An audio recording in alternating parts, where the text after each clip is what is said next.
वक्त के साथ किसानों का आंदोलन तेज हो रहा है और साथ ही नेताओं की बयानबाजी भी। सड़क से लेकर सदन तक किसानों के मुद्दों को लेकर हर कोई बात कर रहा है। राज्यसभा में भी किसानों का मुद्दा गूंजा तो वहीं राज्यसभा के बाहर भी।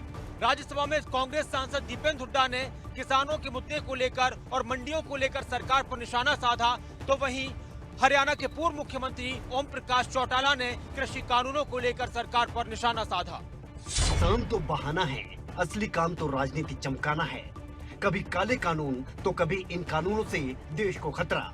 विपक्ष की ये बातें जिन्हें विपक्ष बार बार सड़क हो या संसद दोहराने से नहीं चूक रहा, लेकिन कानूनों में काला क्या है इसे बताने की हिमाकत किसी में नहीं।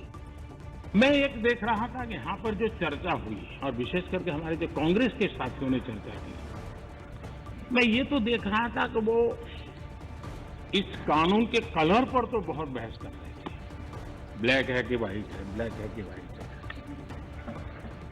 अच्छा होता उसके कंटेंट पर चर्चा करते, अच्छा होता उसके इंटेंट पर चर्चा।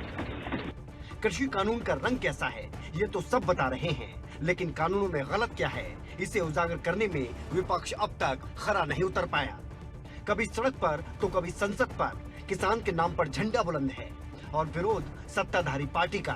पहले एमएसपी की गारंटी मांगते रहे और जब एमएसपी पर लिखित में गारंटी देने को सरकार तैयार हुई तो नया जिन बाहर निकाल दिया गया।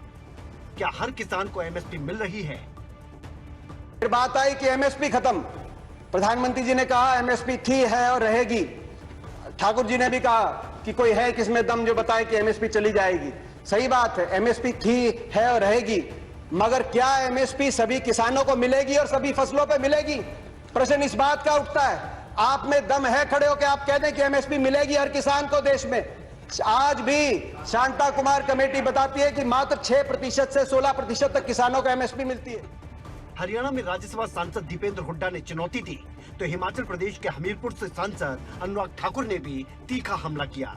ये जो कहते हैं कि एमएसपी, जितना कांग्रेस ने एमएसपी 5 साल में दिया उससे 2.5 गुना ज्यादा मोदी सरकार ने एमएसपी में खरीदा। हमने 4 गुना से ज्यादा केंद्र बढ़ाए। स्वामीनाथन कमेटी रिपोर्ट ये लागू नहीं कर पाए, हमने रिपोर्ट भी लागू की तो नरेंद्र मोदी की सरकार ने लागू की। अब हरियाणा की सियासत का हाल भी देखिए। हरियाणा में सियासी जमीन पर अपने पांव एक बार फिर से जमाने की कोशिश में पिता पुत्र की जोड़ी पूरी जी जान से लगी हुई है।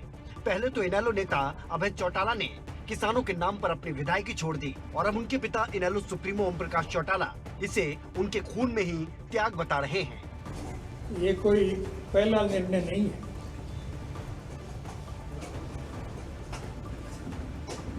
ये तो हमारे खून में है।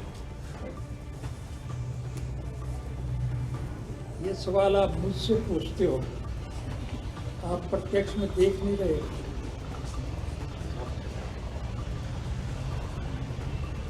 गठबंधन की सरकार जो है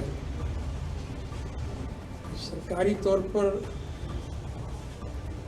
जनहित के कामों में रुचि ले रही है या अपने स्वार्थ की पूर्ति में ले रही है, तो राष्ट्र के हित के लिए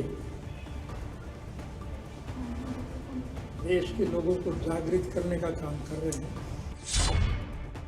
एक तरफ किसानों के लिए खून की और त्याग की बातें हैं तो दूसरी तरफ एक विधान, एक चुनाव, तो फिर एक मंडी क्यों नहीं, इसको लेकर सवाल उठाए जा रहे हैं। अब देखना होगा कि सरकार इस कृषि कानूनों को लेकर, किसान आंदोलन को लेकर किस तरह का रुख आने वाले वक्त में अपनाती है, क्योंकि बातचीत की बात तो की जा रही है लेकिन फिलहाल बातचीत होती नजर नहीं आ रही।